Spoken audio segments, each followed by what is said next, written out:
साथियों नमस्कार। बड़े हर्ष के साथ आज आपको सूचित कर रहा हूँ, एसआईपी फाउंडेशन अपना एक नया YouTube channel green India one आज से प्रारंभ कर रहा है। Green India one YouTube channel को प्रारंभ करने का उद्देश्य इस बात से प्रेरित है कि हमारे प्रधानमंत्री आदरणीय श्री नरेंद्र मोदी जी अभी जर्मनी यात्रा करके वापस आए। जर्मनी यात्रा से जो ग्रीन हाइड्रोजन गैस के लिए उन्होंने संयुक्त घोषणा पत्र पे जो हस्ताक्षर किए, वो एक ऐतिहासिक कदम है।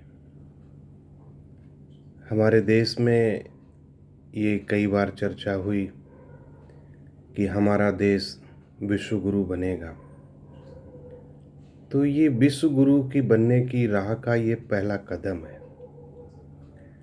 मैं ये निश्चित रूप से कह सकता हूँ कि जर्मन यात्रा भारतीय प्रधानमंत्री की एक मील का पत्थर साबित होगी। आज हम पूरे विश्व में जो ऊर्जा का संकट देख रहे हैं और जो ऊर्जा हम प्राप्त कर रहे हैं, जो एनर्जी प्राप्त कर रहे हैं, वो कहीं न कहीं एक बहुत बड़ा प्रदूषण भी उत्सर्जित करती है। इसी के साथ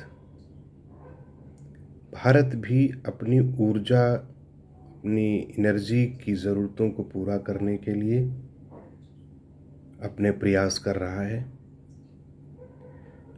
और उस प्रयास के तहत वर्तमान परिदृश्य में प्रधानमंत्री जी की जर्मन यात्रा हुई। जर्मन टेक्नोलॉजी ग्रीन ऊर्जा के क्षेत्र में आज विश्व में सर्वोत्तम है। उसका कारण है कि उन्होंने हाइड्रोजन गैस के ऊर्जा में बदलने के लिए उच्च स्तरीय टेक्नोलॉजी हासिल की है और निरंतर प्रयास जारी है। आज पूरे विश्व में कई तरह की ऊर्जा के स्रोत हैं। निश्चित रूप से जो ऊर्जा के स्रोत वर्तमान में क्रूड ऑयल है, उस पे एक संकट है और हर देश अपने भविष्य की आवश्यकताओं को पूरी करने के लिए नए नए स्रोतों की खोज कर रहा है। भारत ने भी उन्हीं स्रोतों के तहत अपने प्रयास प्रारंभ किए हैं। पूरा विश्व जब इलेक्ट्रिक व्हीकल की तरफ चल रहा है, electric vehicle lithium ion battery पे डिपेंड होते हैं और हम लोग लिथियम के मामले में पूर्णतया आयात पे डिपेंड हैं। हमारे यहाँ लिथियम के स्रोत नहीं हैं। प्राकृतिक रूप से हमारे देश में लिथियम उपलब्ध नहीं है, तो हमें कहीं न कहीं से उसको आयात करना पड़ रहा है।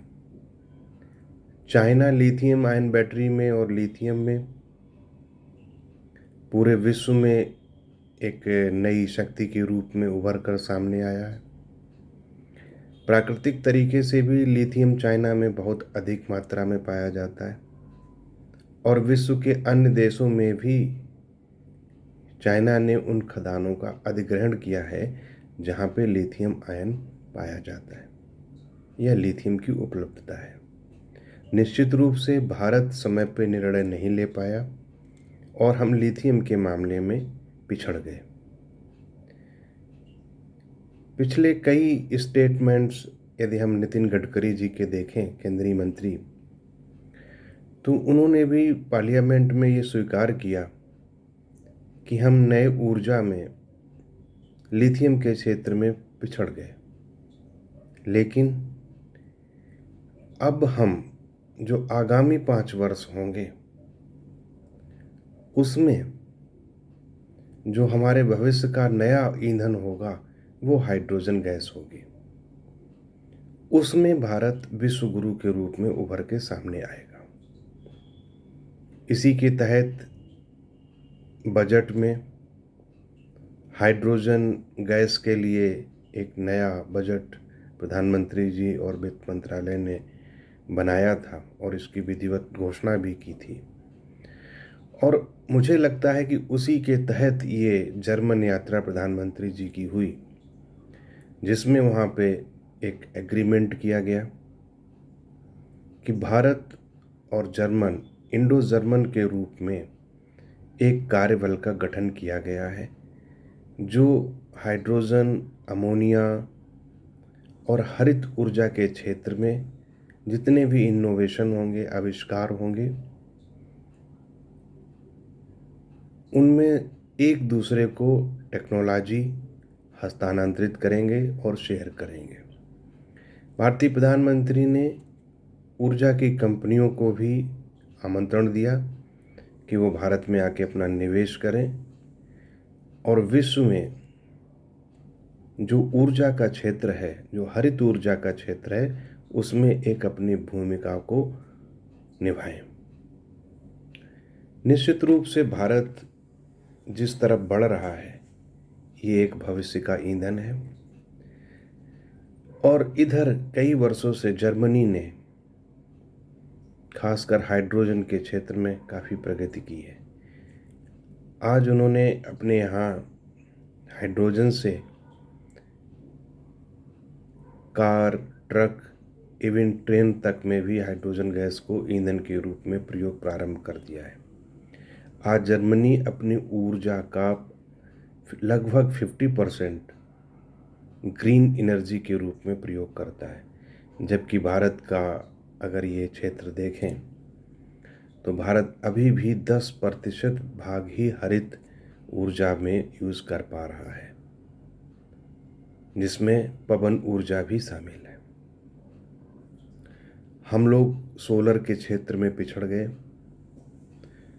क्योंकि चाइना ने जो सोलर सेक्टर में अपनी प्रगति बनाई उसके पीछे प्रमुख कारण ये था कि चाइना ने जर्मन की टेक्नोलॉजी को लिया और अपने यहाँ उस टेक्नोलॉजी के साथ अपनी जो सस्ती लेबर थी उसके साथ मिलकर पूरे विश्व में जो सोलर के इंस्ट्रूमेंट बनाए उनके साथ अन्य कंपनियां कम्पीट नहीं कर पाती थी।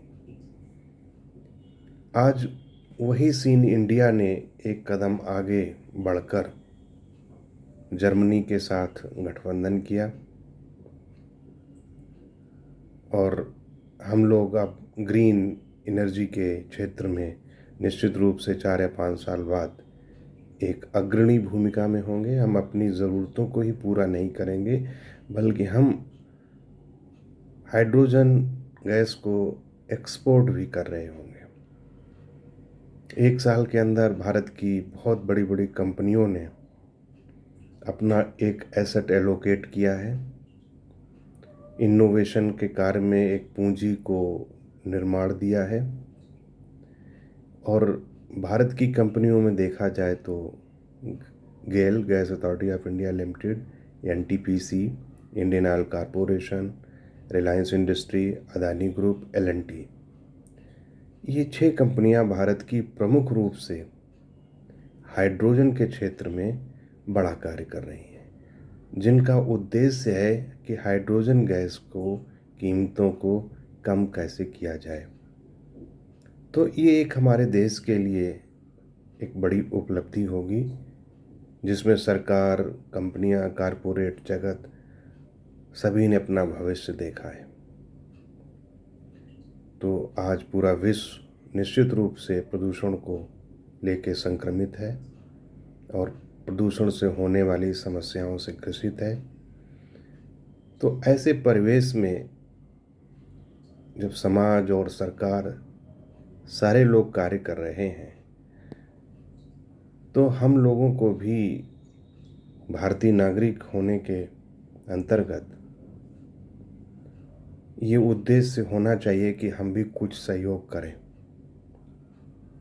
तो इस चैनल को बनाने का उद्देश्य सिर्फ इतना है कि ये चैनल ग्रीन एनर्जी के प्रचार प्रसार, जो छोटा मोटा सहयोग हो सकता है वो करेगा।